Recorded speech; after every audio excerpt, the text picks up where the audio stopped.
ఈ యొక్క సమావేశ ముఖ్య ఉద్దేశం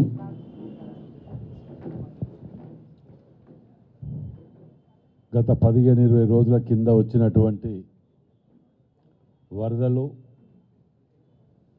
వలన జరిగిన భారీ నష్టం వలన 11 రోజుల లోపటనే ముఖ్యమంత్రి గారు వర్షం పడ్డ తెల్లారి రావటం జరిగింది. వచ్చిన తర్వాత 11 రోజులలోనే సుమారు 12.8 క్రోర్స్ని రిలీజ్ చేయటం జరిగింది. అంటే మా చిత్తశుద్ధి ఏంటిది అనేది మేము జీవో వచ్చిన తర్వాత కూడా ఇది చెప్పాలనో పెట్టాలనో ఆలోచన లేదు. ఎందుకంటే ఇది అత్యవసరంగా చేయవలసిన పనులు చేయాలని ఆలోచన ఉంటుంది. కానీ కొందరు వీటి మీద కూడా దుష్ప్రచారాలు చేసుకుంటూ 15 రోజులైంది ముఖ్యమంత్రి వచ్చి, 10 రోజులైంది, ఎన్ని రోజులు వచ్చిందో కూడా తెలియనేది వాళ్ళు మాట్లాడుతున్నారు. దీని మీద ఇట్లా వచ్చిపోతున్నారు, తెలియదు అని చెప్పి మాట్లాడటం. అంటే గతంలో వర్షాలు వచ్చినప్పుడు అంటే ఈ వర్షాలు అనేటివి చరిత్రలో ఇంత పెద్ద వర్షాలు ఎన్నడూ రాలే.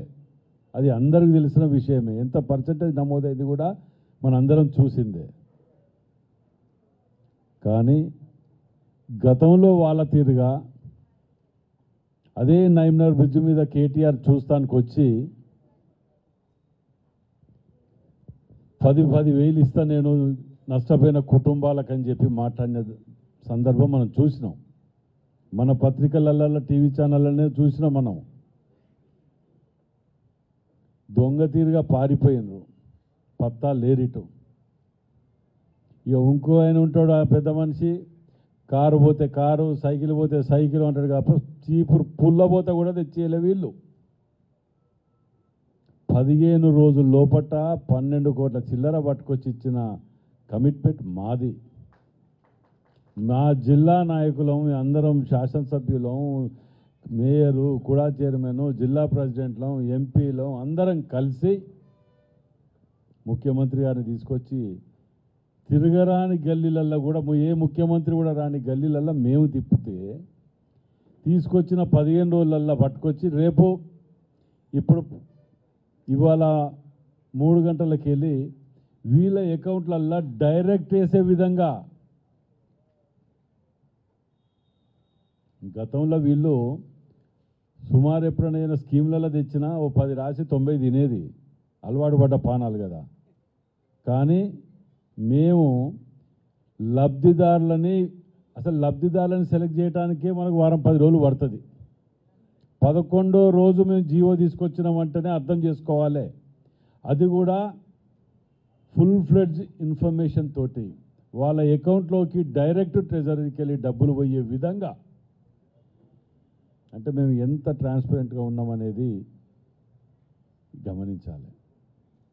నిన్న బుజ్జమ్మ కూడా వచ్చి మాట్లాడుతూ ఉండే మొన్న వచ్చి ఇవాళ గుర్తొచ్చిందట ఆమెకు ఇవాళ గుర్తొచ్చిందట. నన్ను కట్టేసిండ్రు, నన్ను ఇది చేసిండ్రు, నన్ను బయటికి వెళ్ళనియలేదు, లేకపోతే నిప్పులు తీసేదాన్ని అని చెప్తాంది. ఇప్పుడు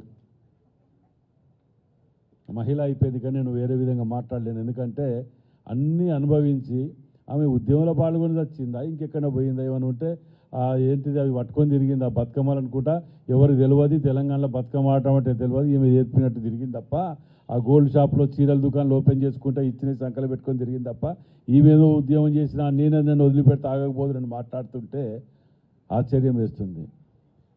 మీ అయ్యొచ్చి ఇక్కడ అండర్ గ్రౌండ్ డ్రైనేజ్ లేదా ఎక్కడ వినయ్ భాస్కర్ని గెలిపియండి. అప్పుడు కొండ సురేఖ గారు ఉండే అప్పుడు అందులో వారిని గెలిపియండి. అండర్ గ్రౌండ్ డ్రైనేజు కేంద్ర ప్రభుత్వ నిధులు కాదు, సొంత నిధులతో కనిపించే బాధ్యత నాది. ఇక్కడ వాళ్ళు ఉండగానే మంత్రి ఆయన పేరేంది, సారే తెలియనట్టు నాకు అని ఎగతాళి చేసుకుంటూ మాట్లాడిపోయి సెంటర్ జైలుని కుదబెట్టించి మహారాష్ట్ర బ్యాంకులో కుదబెట్టి 16 కోట్లు తెచ్చి 800-900 కోట్లు మన ముఖాన కొట్టి 5 రాష్ట్రానికి 500 కోట్లు పట్టుకపోయి దాన్ని కూడా అది ఒక్కటైతే ఒప్పుకున్నది. హరీష్ రావు గారు దాని మీద వాళ్ళకి సంబంధించిన దగ్గర బంధువులకు ఇచ్చుకుని 600 కోట్లు దుర్వినియోగం చేసింది అనేది 100% వాస్తవము. దాని మీద విజిలెన్స్ ఎంక్వైరీ చేసారు. మేము కూడా రేపో మాపో ఇయ్యాలో రేపో దాని మీద రిటర్న్గా పెడుతున్నాం కూడా. దాని మీద కూడా వీళ్ళు ఒక్కటన్నా నిజం మాట్లాడిపోయినా వాళ్ళు అయ్యొచ్చు, అది మాట్లాడిపోతే కొడుకొచ్చి ఈడ బ్రిడ్జ్ మీద మాట్లాడిపోయినా నువ్వు నిలిచిన బ్రిడ్జ్ కూడా మేము కట్టినాం. ఇవాళ 15,000 రూపాయలు నువ్వు 10,000 ఇస్తా అన్నాడు, స్కూటర్ ఇస్తా అన్నాడు, కారు ఇస్తా, ఇన్ని చెప్పినాడు. ఒక్కటి లేకుండా మరి తప్పులు చేసామని కామ్గా కూర్చుంటాను రా అంటే లేదు, ఉల్టా దుష్ప్రచారాలు చేసుకుంటూ పెట్టుకొని కూర్చున్నారు. ఎలక్షన్లో దాసోజీ శ్రవణ్ మాట్లాడుతున్నాడు నిన్న మొన్న చూసినాం. హరీష్ రావు దాసోజీ శ్రవణ్ అంటే వీళ్ళకు గతం మర్చిపోయే ఇది ఉన్నదా లేకపోతే ప్రజలు మర్చిపోయి అనుకుంటారో తెలియదు. కానీ ఇదే అశోక హోటల్లా హైదరాబాద్కి వెళ్ళి తెప్పించి ప్రాజెక్ట్స్ మీద అది ప్రజలకు అవగాహన కల్పించే విధంగా అశోక హోటల్ ఏర్పాటు చేసిన మీడియా సోదరులందరూ కూడా వచ్చినారు. అప్పుడు కేసీఆర్ గారిని కేటీఆర్ గారిని తిట్టిన తిట్లు దాసోజీ శ్రవణ్ గారు వారు మర్చిపోయింది అనుకుంటా, మరి జ్ఞాపక శక్తి వికటించిందేమో తెలియదు. కానీ తిట్టిన తిట్లు ఎందుకంటే నాకు మంచిగా గుర్తేందంటే ఆ రోజు భోజనాలు ఏర్పాటు చేయడం కానీ ఆ స్క్రీన్లు ఏర్పాటు చేయడం నేనే చేసిన. వారు తిట్టిన తిట్లు అంతా ఇంత తిట్టలే. దొంగ లంగ లుంగ్ ఇవని చెప్పి 100 తిట్టిండు. వాటి ఎంత దోసుక తిన్నారు ఆ ప్రాజెక్టులలో అని కాళేశ్వరం దాని మీద అన్ని చేసిన వ్యక్తి ఇవాళ ఆడ కూర్చొని మాట్లాడుతుంటే ఒక ఎమ్మెల్సీ యొక్క బిస్కెట్ వేయంగానే వారు మాట్లాడుతున్నాడు. ఇక హరీష్ రావు గారికి అయితే వారి మాటలకు అంతన లేదు, నా పొంతన లేదు. అసలు నీ మాటలకి అంతన పొంతన లేదు. నువ్వు ఇవాళ నిజంగా కూడా వీళ్ళందరినీ జైల్లో తప్పకుండా పెడతారులే. కానీ 2 రోజులు వెనక ముందు మా ముఖ్యమంత్రి గారు వారికి ఓపిక ఎక్కువ ఇట్టాడు వాటిలల్లా. ఎందుకంటే నిన్న మొన్న ఎలక్షన్లల్లా ఏమి చేయకుంటే ఓ అని మొత్తుకుంటారు. అసలు ఏం చేసినారు అంటే ఏం లేదు. పోనీ కొట్టిర్రా అంటే కొట్టినలేరు. నెట్టేయకపోతే ఏం చేస్తారు? ఆడ పోలీసు వాళ్ళు ఊకుంటారా? నువ్వు ఇక్కడి నుంచి పోయి ఆడ కూర్చొని ఉంటే, ఆడ పోయి నిల్చొని ఉంటే ఉత్తనే చూసుకుంటా కూర్చుంటారా? ఎలక్షన్ల రోజు నెట్టేసిండ్రు, ఇది చేసిండ్రు, అది చేసిండ్రు అని అంటే మేము మర్చిపోయినాం. ఏంది ఇక్కడ కేసులు పెట్టిండ్రని అదని ఇదని. హుజరాబాద్ ఎలక్షన్ అప్పుడు ఏం చేసిండ్రా? ఒక్కొక్క నెల 5,000 వేల ప్యాకెట్లు దొరికినాయి మీ దగ్గర. పోనీ మా దగ్గర ఏమైనా దొరికినాయో చెప్పండి వాళ్ళని ఉంటే. మేమేమైనా చేసిన మాట్లాడి చూపియండి అంటే వాళ్ళ దగ్గర ఒకటి ఉన్నది ఏంటంటే మొగని కొట్టి మొరమొర అని మొత్తుకుంటారు చూసినారు. గింతంతైనా జరగకముందుకో 20 మంది వచ్చేస్తారు. ఓ ఓ ఓ అంటే ఇంకో కాడ జరగకుంటుంటుందని భయంతో మీరు ఒర్రినా మొత్తుకున్నా ఏది చేసినా మేము ప్రజల పక్షాన నిల్చోదలుచుకున్నాం. కాబట్టి మీరు ఏది చేసినా వదిలిపెట్టేది లేదు బిడ్డ. మీరు అనుకుంటారు మేము లొలి పెట్టడం వలనో ఇంకేది చేయటం వలనో కొద్దిగా ఇదవుతుందేమో, మాకు పబ్లిక్ వచ్చే సింపతి దొరుకుతుందేమో అని చెప్పి అంటే మీకు సింపతి అనేది లేదు. మిమ్మల్ని మీకు మెర్సీ అనేది లేదు. మీకు మా యొక్క చిత్తశుద్ధికి ఇంతకంటే పెద్ద ఇంకా ఆధారం ఏం కావాలి? 15 ఏళ్ళకేళ్ళు కొట్లాడుతుంటే ఐపీకే సెంటర్ సోమిడిలో తీసుకురాలేని దద్దమ్మలు ఇక్కడ ఐపీకే సెంటర్ని కూడా ఇవాళ మేము పోయి ఇప్పుడు ప్రారంభించి వస్తాను ఐపీకే సెంటర్ రైతులకు. ఆ రైతులది కూడా ఏమంటారు? ఎవరు రైతులు ధాన్యం వస్తే కొంటలేరు, బోనస్ ఇస్తలేరు. ఇదా మీరు మాట్లాడేది? రైతులకు కొంటలేమా? ఇప్పుడు ఎంతమందిని తీసుకపోతే అంతమందికి ఇస్తారు అక్కడ. ఇప్పుడు పోతే కూడా మేము చూసినాం 17%కు బిలో ఉంటే తీసుకుంటున్నాం అనేది. మొత్తం ముద్ద కలిసిన ధాన్యం పట్టుకొస్తే కొంటారా? దాన్ని కూడా ఎండబెట్టి తీసుకుంటామని చెప్పిన విధంగా మేము 15 ఏళ్ళల్లో మీరు చేయలేని ప్రతిదీ మేము కంప్లీట్ చేసుకుంటూ వస్తున్నాం. అది మాకు గొప్పతనం. దాన్ని సమర్థించకున్నా పర్వాలే. నోరు నెత్తిన పెట్టుకొని విమర్శించుకుంటూ బతకడానికి అలవాటు పడిపోయింది మీరు. ఏది చేసినా మేము కలగన్నాం, మీరు చేసినారు అంటే మేము కలగన్నోడు గొప్పోడా, పని చేసేవాడు గొప్పోడా? ఆ వ్యత్యాసం కూడా తెలియని మూర్ఖులు వీళ్ళు. ఇవ్వాల ఎంతసేపు ఇలా గవర్నమెంట్కు జాగా కావాలి, స్కూల్ పెడతాం జాగా కావాలి, ఏదైనా చేద్దాం జాగా కావాలంటే జాగాలు దొరకనియకుండా నాశనం చేసేది జిల్లాని. అన్ని కబ్జాలు 200 కోట్ల రూపాయలు అది కార్యాలయం, 2 లక్షల రూపాయల గజం అది, ఎకరం అని చెప్పి 1.5 ఎకరం కబ్జా పెట్టుకొని కూర్చున్నారు. దాంట్లో నడి సెంటర్లా ఇవన్నీ మీరు చేసుకుంటూ పోయినరు. మేము ఒక్కొక్కటి ఆఖరికి ఒడ్డపల్లి రైతులకు కూడా ఇవాళ చెప్తానా, వాళ్ళది ఒక జోన్లో ఉంటే ఆ జోన్ చేంజ్ చేయలేకపోయినారు. ఒడ్డపల్లి అక్కడ ఉండి కూడా, ఎందుకంటే ఆ జోన్ చేంజ్ కాదు, 50 లక్షలు ఇస్తాం మాకు ఇచ్చేసేయండి మా ల్యాండ్లు అవి 2 కోట్ల రూపాయలకు అమ్ముకోవచ్చు అని ఆలోచనతోటి జోన్ చేంజ్ చేస్తానికి కూడా వాళ్ళని ఇది లేకపోతే, గవర్నమెంట్ రాగానే 2 నెలల లోపట కుడా 2-3 నెలల్లో కుడా చైర్మన్ గారు మేము కూర్చొని అందరం కలిసి కూర్చొని ఆ జోన్ చేంజ్ చేసి కనీసం ఛాయ్ తాగాలి, మేము ఛాయ్ తాపించినాం తప్ప. ఒడ్డపల్లి రైతులందరూ ఇవాళ పోతే వాళ్ళు నిజంగా వాళ్ళ కళ్ళల్లో ఆనందం చూడాలి. ఇవాళ ఇన్ని మేం చేసుకుంటూ పోతే ఓ దొంగల మూట పొద్దుగా లేస్తే నోరు నెత్తిన పెట్టి బతకటం, దుష్ప్రచారాలు చేసుకుంటూ బతకటం, అబద్ధాలు ఆడుకుంటూ బతకటం, ఏదో దాసోజిస్తామని ఏదో మంచోడికి మంచి అభిప్రాయం ఉండేదో ఉద్యమకాడు అది ఇది అనకని ఈ లంగల సోప చేసి ఈయన లంగ తయారైపోయాడు. ఇలా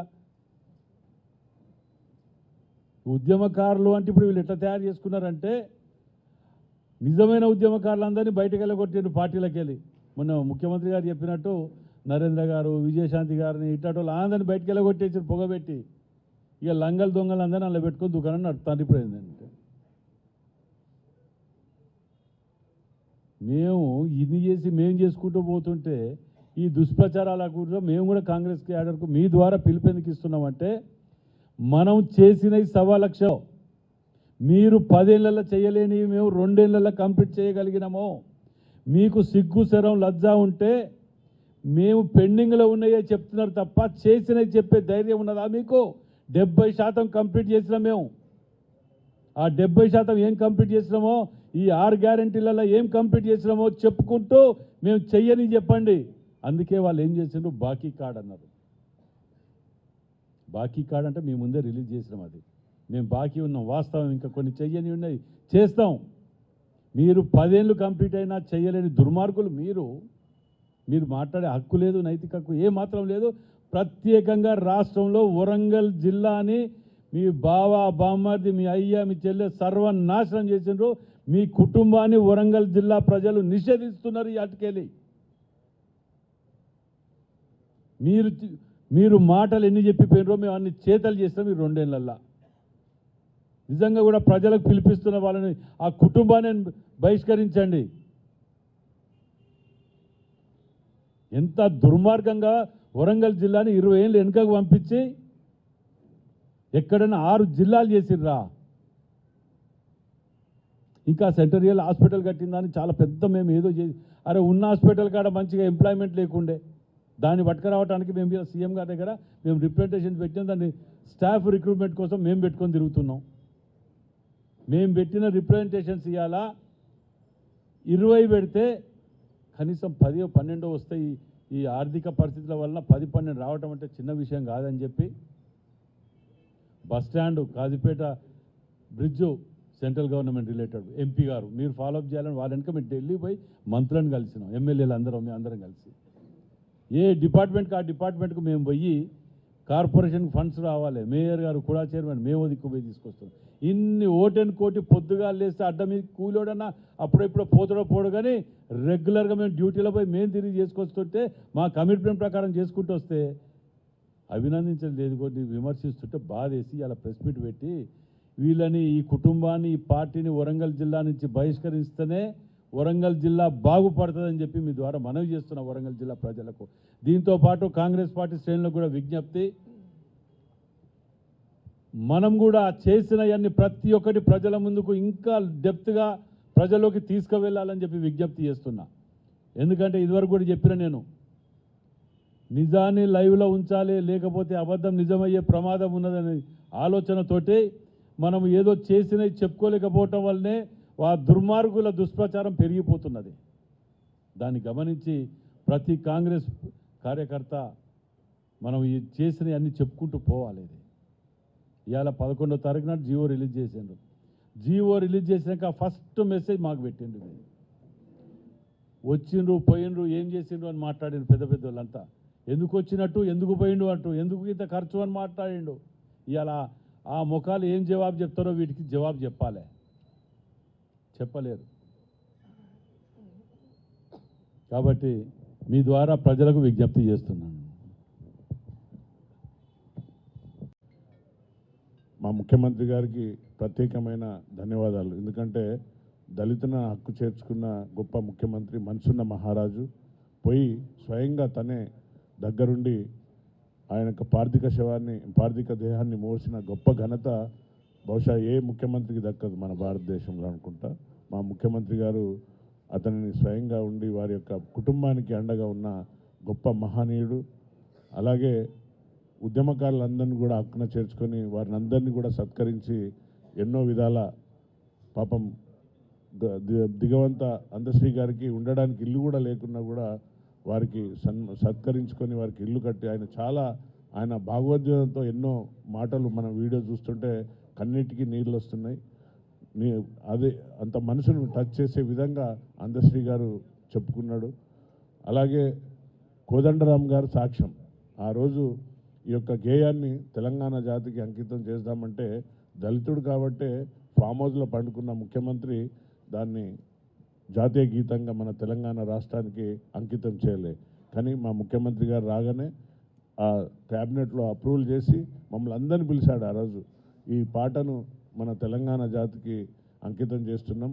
దాన్ని కొన్ని పదాలు తగ్గించి అంటే ఒక 5 నిమిషాలు పాడే విధంగా ఏ ప్రభుత్వ కార్యాలయాల్లో కానివ్వండి లేక ఎనీ కాంగ్రెస్ పార్టీ కార్యాలయాల్లో కూడా వచ్చే విధంగా వారిని హక్కున చేర్చుకున్న గొప్ప ముఖ్యమంత్రి.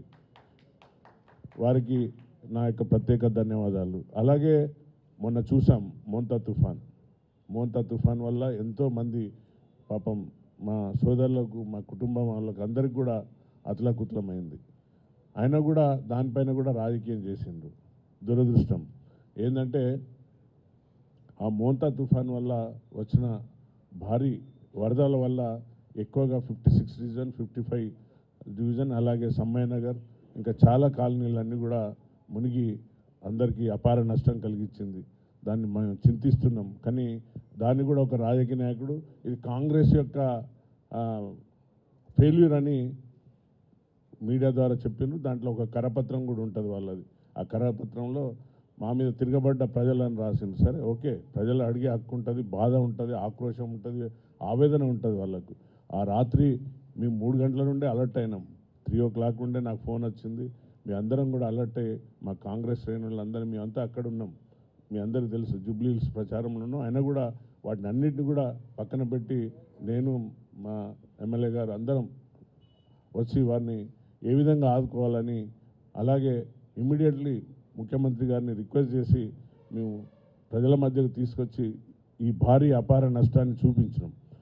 గొప్ప మనసున్న మహారాజు కాబట్టి మనసు చెల్లించి తక్షణమే ప్రతి రైతును ఎకరా 10,000 అలాగే ఎవరైతే హౌస్ హోల్డ్స్ ఏదైతే ఈ హౌస్ హోల్డ్లో నష్టమైన వారికి 15,000 ప్రకటించి మేము పోయి నగరంలో ప్రచారం చేసుకుంటూ హైదరాబాద్లో మీ ఇద్దరం కూడా మళ్ళీ వేమన్న గారికి ముఖ్యమంత్రి గారికి పదే గుర్తు చేసి తొందరనే అతి త్వరలోనే, ఎందుకంటే గత ప్రభుత్వం మీరు అందరూ చూసిండ్రు, అప్పుడు వచ్చి బిల్లా వచ్చిండు అనుకుంటా, రంగా రాలేదనుకుంటా, బిల్లా వచ్చి గొప్ప డైలాగులు కొట్టిపోయిండు. డైలాగులు కొట్టి నేను అది చేస్తా, అక్కడ ఒక మంత్రి కూడా ఉండే పక్కకు ఎవరో క్వశ్చన్ చేస్తే చెక్కలు గులిగి పెట్టిపోయిండ్రు. సో అలా కాకుండా మేము ప్రతి ఇంటిని గడప తట్టి వారి యొక్క వెదను చూసి ముఖ్యమంత్రి గారు తక్షణమే శాంక్షన్ చేసినందుకు ఈ డిజాస్టర్ అంటారు. డిజాస్టర్ అంటే మీ అందరికీ తెలుసు, అంటే హ్యూమన్ ఎర్రర్స్ కాదు, ఇది మానవ తప్పిదాలు కాదు. ఏదైతే మనము పర్యావరణం వల్ల ఏర్పడ్డ ఈ మోంతా తుఫాన్ వల్ల అపార నష్టం 4-5 జిల్లాలు నష్టం కలిగించింది, మన ఒక్క వరంగల్ జిల్లాకే కాదు. సో మంత్రి గారు క్యాబినెట్ అంతా కూర్చొని తక్షణమే వితిన్ షార్ట్ ప్యాన్లో ఇంత గొప్ప ఎత్తున వారికి శాంక్షన్ ఇవ్వడం మీ అందరం కూడా వారికి హృదయపూర్వక ధన్యవాదాలు తెలుపుతున్నాం. అట్లనే బిల్లా రంగా కోసం తెలుసు మీకు, బిల్లా రంగాలు ఇక్కడ వచ్చిందంటే ఇక్కడ వాళ్ళకి కొందరు బినామీలు ఉన్నారు, మీ అందరికీ తెలుసు ఎవరో బినామీలు. ఒక బట్టల వ్యాపారి, ఇంకో ఆయన ఎమ్మెల్సీ గారు, వీళ్ళిద్దరు కూడా వాళ్ళకి బినామీలు. మోస్ట్లీ నాకు తెలిసి కవిత కూడా ఎవరో బినామీ ఉంటేనే వచ్చింది ఇక్కడికి, లేకుంటే రాదు. ఎందుకంటే ఎవరు రెస్పాండ్ అవుతలేరు. ఎప్పుడైతే ఏమైనా ఎక్స్పల్ చేసిండ్రో పార్టీ నుండి, ఎప్పుడైతే వీళ్ళను పక్క పెట్టిండ్రో ఆ లెక్కలు చూసుకోవడానికి వచ్చిందని నేను భావిస్తున్నా. ఇక ప్రచారంలో అమ్మ కూడా చెప్పింది, మా స్వర్ణమ్మ కూడా చెప్పింది. పెద్ద ఏమే బతుకమ్మ నేనే ప్రమోటర్ను, బతుకమ్మ ఎవరికి ఆడరాదని చెప్పింది. కానీ బతుకమ్మ పక్క పెట్టి లాస్ట్కు సారాబుడ్డి నెత్తిలో పెట్టుకొని తైతక్క చేసింది. దానికి పర్యావరణం మనందరం చూసినాం. మన భారతదేశంలో పెద్ద జైలు అంటే ఆ జైలు అందరినీ ఖైదీలను ఎవరు ఖైదీలను ఉంచుతారు అక్కడ? మొత్తం టెర్రరిస్టులను లేకుంటే చాలా ఆర్థిక నేరస్తుల నుంచే జైల్లో పోయి ఉన్నారు. సో బిల్లారంగా ఎంతసేపు మొన్న కూడా అక్కడ ప్రచారంలో మా ముఖ్యమంత్రి గారిని వారిని ఎంతసేపు అవమానపరిచినట్టుగా, తర్వాత పెద్ద డిజిటల్ పెట్టిండు. డిజిటల్ పెట్టి ఇగో బాకీ కార్డులు అన్నీ చూపెట్టుకుంటా, తులం బంగారం ఇచ్చిండా అమ్మ ఇవ్వలేదు, కొంత పేడ ఆర్టిస్టులను తెచ్చుకున్నారంట. ఆ మల్లారెడ్డి గారును ఇంకా సుధీర్ రెడ్డి వాళ్ళందరూ కూడా వేల మంది వాళ్ళ కాలేజీలో పనిచేసే వాళ్ళను కిరాయికి తెచ్చుకొని పబ్లిక్లో మన జూబ్లీ హిల్స్లో ప్రచారం చేసిండ్రు. కానీ అక్కడ ఉన్న ప్రజలు మీ బతుకులు చెడా, ఇంకా మీరు మారరా అని అన్నా కూడా ఇంకా సిగ్గు లేకుండా వాళ్ళు ప్రచారం చేసిండ్రు. కానీ మా రాబోయే రేపు అయ్యే ఏదైతే డిక్లరేషన్ అంటే జూబ్లీ హిల్స్ ఇచ్చే తీర్పులో చెంప చెల్లు అనిపించే విధంగా రేపు రిజల్ట్ రాబోతుంది. అలాగే ఫామ్ హౌస్కే పరిమితమైన కేసీఆర్కి తెలుసు ఇక్కడ ఏమవుతుంది అనేది. ప్రజల మధ్యకి రాలేడు, ముఖం చూపెట్టలేడు. కాబట్టి ఆల్రెడీ డిసైడ్ అయిపోయినారు. నేను 2-3 మీడియా సోదరులు నన్ను ఇంటర్వ్యూ చేస్తే కూడా చెప్పిన, మేము మొరేల్గా అంటే మా ఆత్మధైర్యంతో మేము సంక్షేమ పథకాలు ఇచ్చిన దాంతో మేము ఆల్రెడీ గెలిచినాం. ఇక ఓన్లీ ఫిజికల్గా ప్రజలు తీర్పు ఇవ్వాలి తప్ప మొరేల్గా నవీన్ సోదరుని గెలిపిస్తున్నామని చెప్పిండ్రు. ప్రజలు వాళ్ళు ప్రతి ఇంట్లో ఒకటే మాట, నవీనాన్నకి వేస్తామన్నా మేము అనేను. అయినా కూడా ఇంకా బుద్ధి లేకుండా వీళ్ళు విధంగా అంటే ఏ విధంగా దుష్ప్రచారాలు చేస్తున్నారంటే మేము పోలీసులను అడ్డం పెట్టుకొని అది చేసినామని. లాస్ట్కు మా సోదరుడు ఎమ్మెల్యేని కూడా ఒక వీడియో తీసి అక్కడనే ఉన్నాడు అని వేసిండ్రు. సరే, మేము ప్రచార భావాలు ఉన్నాం తప్ప ఏం డబ్బులు పంచడానికో మీలాగా సంచులు మోసేదానికో కాదు. మీరు ఏ విధంగా దోసుకున్నారో అందరికీ తెలుసు. ఎంత చెప్పినా కూడా ఆ పింక్ గొర్రెలు ఇంకా నమ్ముతలేవు కొన్ని గొర్రెలు. ఆ గొర్రెలు ఎంతసేపు అంటే ఆయన వెంట ఉన్న గొర్రెలన్నీ కూడా బినామీ గొర్రెలు ఇంకా వాళ్ళతోనే ఉన్నాయి. ఇంకా ప్రజలు మరొకసారి బుద్ధి చెప్తారు 100%.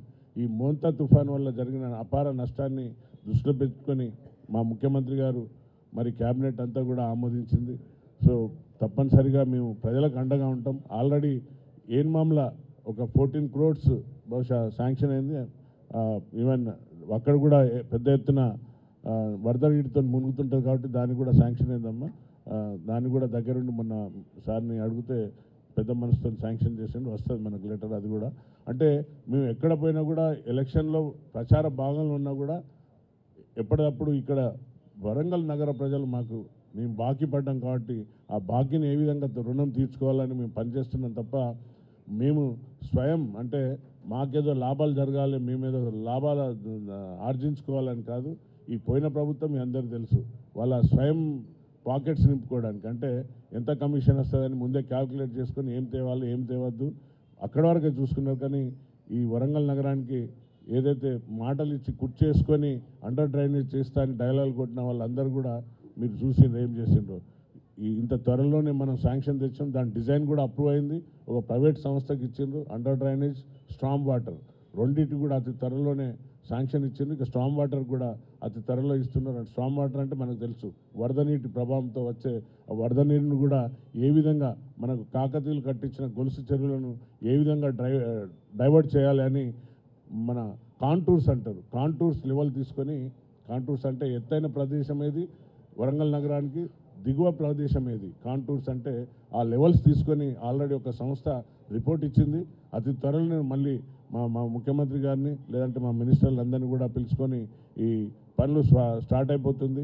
కాబట్టి దయచేసి నగర ప్రజలందరినీ కూడా మేము అప్పీల్ చేస్తున్నాం, మీ అండగా ఉంటాం. దయచేసి మీరు అన్యతగా భావించుకోకండి. మేము ఏదో ఎలక్షన్లో ఉన్నామని రాలేదని, కానీ అందరి ఇంటింటికి గడప తట్టడం తప్పనిసరిగా చాలా అపార నష్టం జరిగింది, లక్షలలో జరిగింది. కానీ ప్రభుత్వం ఏదైతే జీవోలు ఉంటాయో సెంట్రల్ గవర్నమెంట్ ఇచ్చే జీవోలు దాని ప్రకారంగానే మా ప్రభుత్వం పనిచేస్తుంది తప్ప ఇక్కడ ఎవరిని కూడా ఆదుకోకుండా పోదు ప్రభుత్వం. కాంగ్రెస్ ప్రభుత్వం అంటేనే ప్రజల ప్రభుత్వం. ప్రజాపాలన వచ్చినాక ఏ విధంగా సంక్షేమ పథకాల మీద ఫోకస్ చేస్తున్నాం కాబట్టి ఈ మొయంతా తుఫాన్ వల్ల జరిగిన నష్టాన్ని మీ ఇండ్లను పూడ్చలేం కానీ మీ బాధలను పూడ్చలేం కానీ ఎంతో ఆర్థిక సాయం చలినీళ్ళకు వేడి నీళ్ళగా ఇస్తున్నాం. కాబట్టి పెద్ద మనసుతోని మమ్మల్ని ఆశీర్వదించండి. అలాగే 56 డివిజన్లో ఉన్న ఏదైతే చెరువు పైన ఆ చెరువును కూడా తక్షణమే ఒక డిజైన్ తీసుకొని దాన్ని కూడా ముఖ్యమంత్రి గారు ప్రామిస్ చేసిండ్రు, ఇస్తా అన్నాడు. నేను పోయి పర్సనల్గా కూడా ముఖ్యమంత్రి గారిని, గౌరవ ముఖ్యమంత్రి గారిని కలిస్తే దాన్ని పర్మనెంట్ సొల్యూషన్ ఏ విధంగా చేయాలనేది డిజైన్ తీసుకొని రమ్మన్నాడు. ఆల్రెడీ అధికారులందరూ ఆ పనిలో ఉన్నారు. రాబోయే ఫ్యూచర్లో కూడా మొన్న పడ్డ 39% కంటే కూడా ఎక్కువ పడ్డా కూడా ఆ విధంగా డిజైన్ చేసుకొని తీసుకురమ్మన్నారు. సో డెఫినెట్గా గోపాల్పూర్ ఏదైతే ఊర చెరువు ఉందో దాన్ని ఏ విధంగా డిజైన్ చేసి ఇన్ ఫ్యూచర్లో కూడా అది తెగకుండా ఉండాలని భావిస్తున్నాం. సో అక్కడ ఉన్న నగర ప్రజలందరూ కూడా పెద్ద మనసుతో క్షమిస్తారని, మేము ఎప్పుడు మీకు అందుబాటులో ఉంటామని మాటిస్తూ ఒకసారి అందరికీ మరొకసారి హృదయపూర్వక ధన్యవాదాలు చేస్తూ ముగిస్తున్నా. Thank you.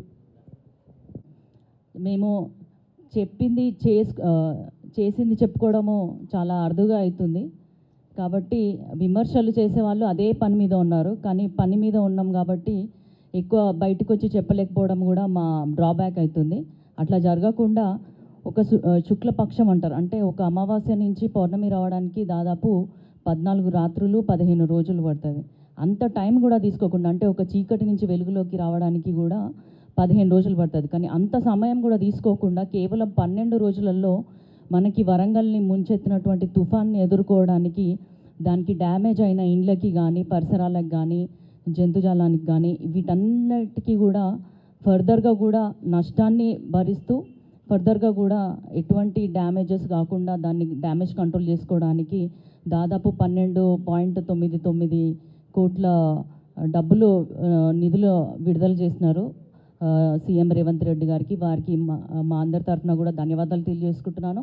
అనేక సార్లు వరంగల్ అంటే second capital city of Telangana అంటూ వచ్చారు.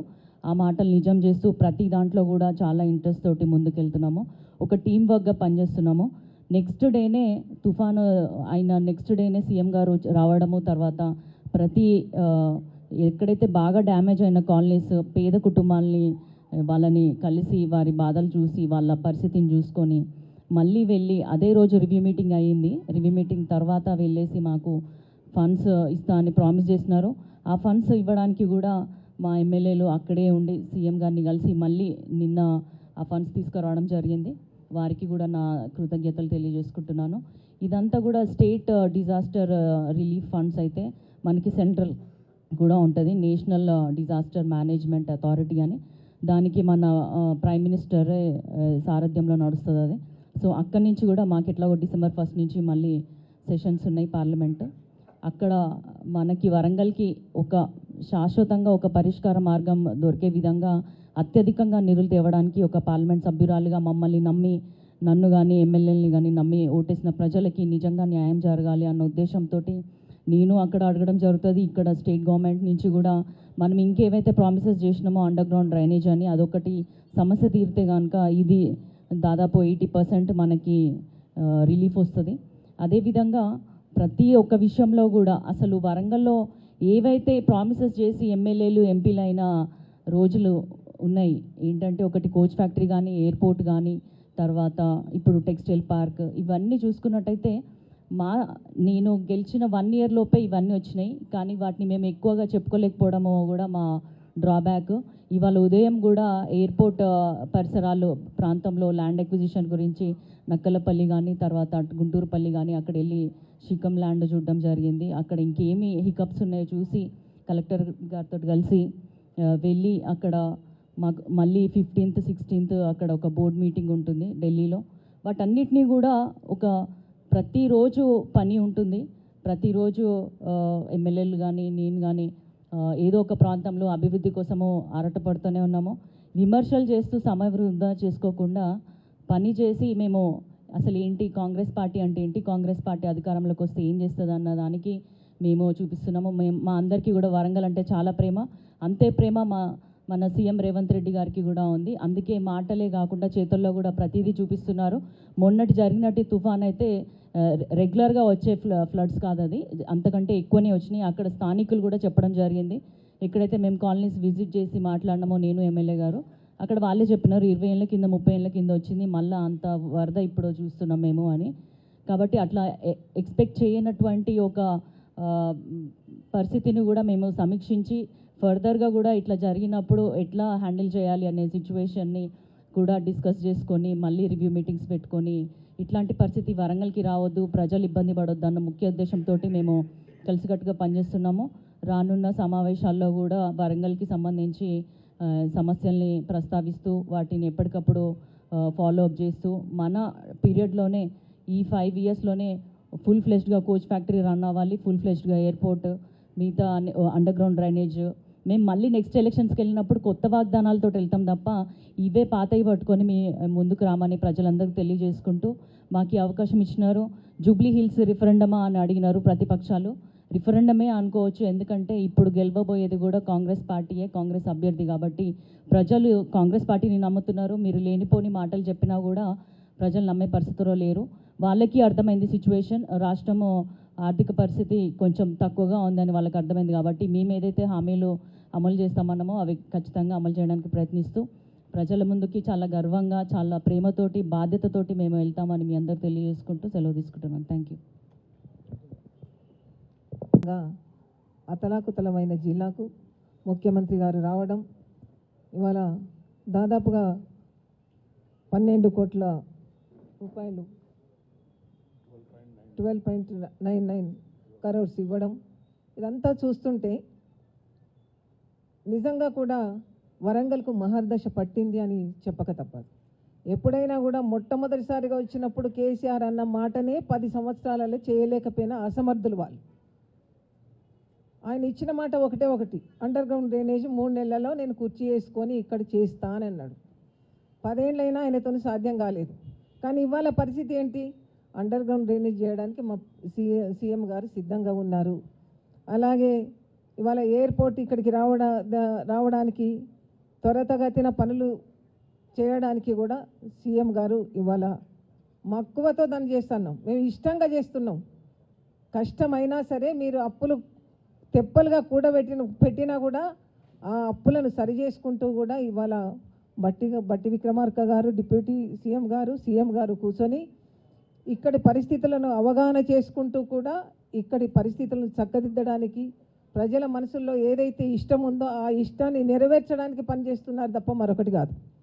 ఇవాళ ఇన్ని డబ్బులు ఇక్కడ శాంక్షన్ అయిన సందర్భంగా నిజంగా కూడా ప్రజలను ఉద్దేశించి ప్రేమ లేకుంటే ఇవి చేస్తారా?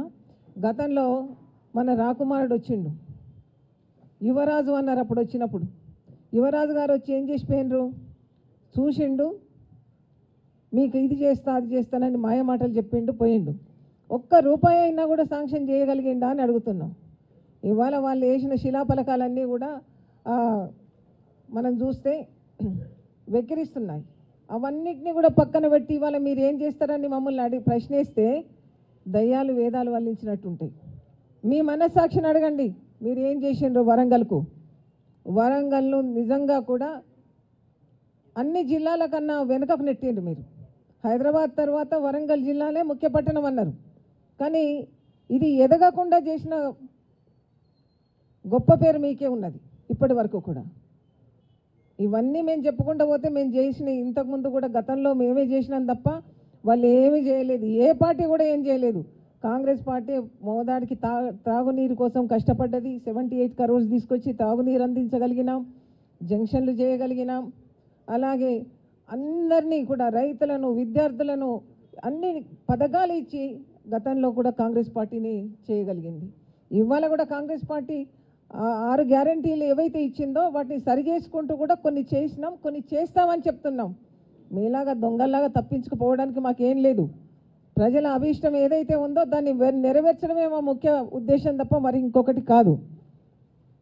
ఇవన్నీ కూడా వాళ్ళు మాట్లాడిన మాటలన్నీ కూడా ప్రజలు గమనిస్తారు. గతంలో ఏం చేసినారు, ఇప్పుడు ఏం చేస్తున్నారు అనేది చిత్తశుద్ధితో చేసే ఎమ్మెల్యేలు ఇక్కడ మాకున్నారు.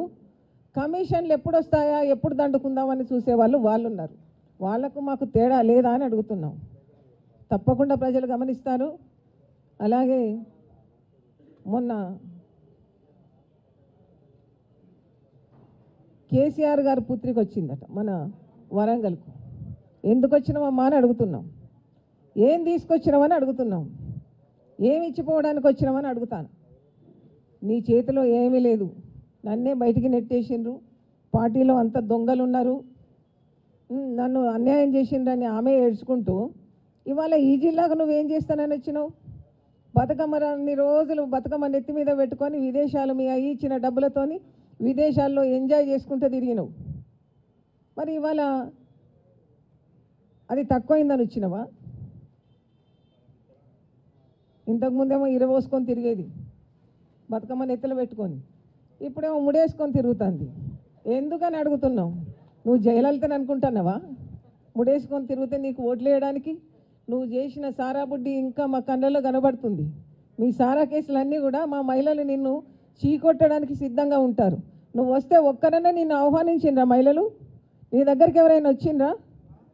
రారు. తాగుబోతులు తిరుగుబోతులు నీ ఎమ్మడొస్తారు. అది గమనించి నువ్వు రావాలని ఒకసారి కేసీఆర్ బిడ్డగా నువ్వు ఇక్కడికి నేను వచ్చినా అని చెప్పుకున్న రోజు ఆ రోజు నీ ఎంబడి ఎవరైనా ఉండ్రి కావచ్చు, మాకైతే తెలియదు. కానీ ఇవాళ చూస్తే నేను సారమ్మగా పిలుస్తాను. కాబట్టి నువ్వు ఇంకొకసారి వరంగల్లో అడుగు పెడితే బాగుండదు. నీ అడుగులకు మడుగులు వస్తే వాళ్ళు ఇక్కడ ఎవ్వరు లేరు. అందుకోసమని గమనించి పరిస్థితి బాగోలేదని తెలుసుకొనైనా కూడా నువ్వు ఇంగిత జ్ఞానంతో నడుచుకోవాల్సిన అవసరం ఉంది. మరి హరీష్ రావు గారు, కేటీఆర్ గారి పేరు చెప్తే ఇంకా వాళ్ళు ఏమనుకుంటున్నారో నాకైతే తెలియదు. ఇప్పటికి కూడా మేమే వీరులం శూరులం అని చెప్పుకుంటున్నారు. మీ వీరత్వం శూరత్వం ఏమీ లేదని మాకు తెలుసు. మీదంతా డాంబికం మాత్రమే. మీరు ఇట్లానే మాట్లాడతారు. మీ అరుపులకు కానీ మీ మాటలకు కానీ బెదిరే వాళ్ళు ఎవరు లేరు. ఖచ్చితంగా నిలబడి పనిచేస్తాం. ఖచ్చితంగా కూడా పార్టీ వైపు ఒకవైపే ఉండి కొట్లాడడానికి, ఎప్పుడు ప్రజల వైపునే ఉండి కొట్లాడడానికి మేము సిద్ధంగా ఉంటామని మీ అందరికీ కూడా తెలియజేస్తూ ముఖ్యమంత్రి గారికి నేను కృతజ్ఞతలు తెలుపుకుంటున్నా. మా జిల్లా తరఫున ఇన్ని డబ్బులు ఇవాళ ఇచ్చి వాళ్ళందరినీ ఆదుకున్న మీ అందరికీ మీకు ఒకసారి హృదయపూర్వకంగా కూడా కృతజ్ఞతలు తెలుపుకుంటూ సెలవు తీసుకుంటున్నా. అధికారులు మీ సమస్యలు పట్టించుకోవట్లేదా? నెలల తరబడి మిమ్మల్ని ఇబ్బంది పెడుతున్నారా? మీ సమస్యకు ఎవరు స్పందించట్లేదా? సమస్య ఏదైనా ఎక్కడి నుంచైనా వెంటనే క్యూన్యూస్ కాల్ చేయండి. మీ తరఫున మేం బాధ్యత తీసుకుంటాం. కాల్ చేయాల్సిన ఫోన్ నెంబర్ 8499019921. పబ్లిక్ వాయిస్, సామాన్యుడి ప్రశ్నాస్త్రం. ప్రతి గురువారం ఉదయం 10 గంటలకు మీ క్యూన్యూస్ హెచ్డీలో నవంబర్ 6 నుంచి ప్రారంభం.